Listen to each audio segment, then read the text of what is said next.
Good morning, Kachoy. Here we go. Ayan. So, meron po tayong baba makina ngayon kay Ma'am Besma. Ayan. So, ito po is matagal ko na rin siyang customer. Ang problema lang po is medyo napabayaan po nila yung langis. So, pag napapabayaan po kasi langis, ganito po yung nangyayari sa loob ng makina niya. Ayan. Nagpuputik na po siya. Nagtututong. Ayan. Ito siya. So, ang piston niya, ayan, nagtutong na rin po yung piston.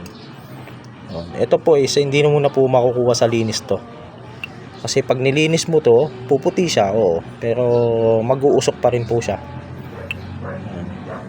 Nagtutong na po. Ayan. And then, yan.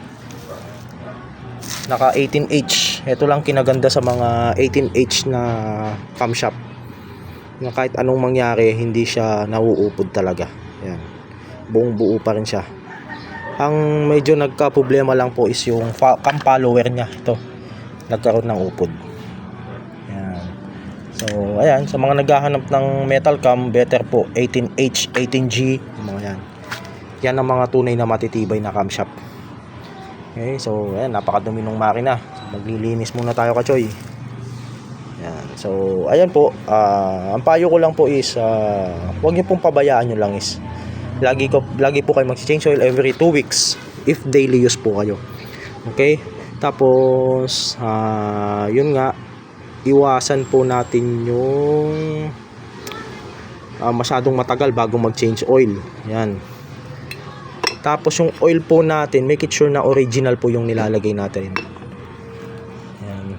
Meron naman pong mga barcode yung mga langis ng binibenta. So pwede nyo pong i-scan doon kung legit siya na original oil talaga. Yan. Recommended ko po is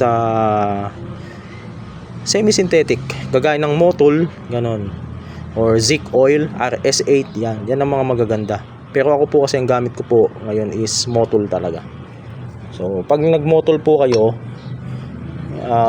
yun po, basta lagi po kayo every 2 weeks lagi nag-change, so hindi po kayo aabot sa ganitong sitwasyon. Okay, so yun lamang po. Mag-update ako pagka natapos na nating linisin at nabuo na natin ulit makina. So ride safe sa ating Kachoy ulit, and ingat, Kachoy. So natapos na natin to at naisampa ko na rin yung kanyang makina. Bali overhaul refreshment po yan. Nilinis ko po dahil napakadumi po ng makina niya. Sobrang dumi dahil napabayaan po siya sa kanyang langis.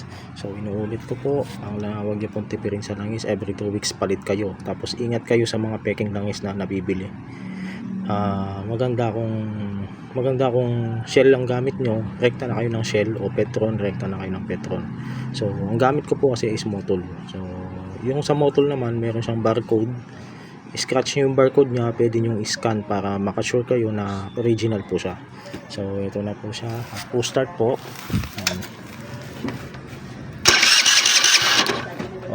Mahina po yung kanyang baterya. Kick po muna natin.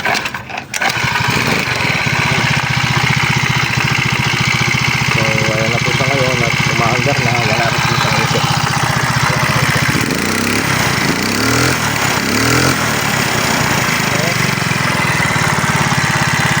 Pakargaan muna natin yung kanyang baterya dahil mahina po yung battery niya.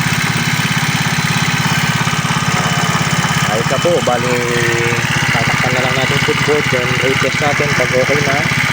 Then pakantakin na natin si madam, then pakukuha na natin. So sa mga gusto magpa-order ng engine, may problema ang engine nila, PM lang po kayo, or wiring, kaya po natin solusyonan natin. Then exit natin ito,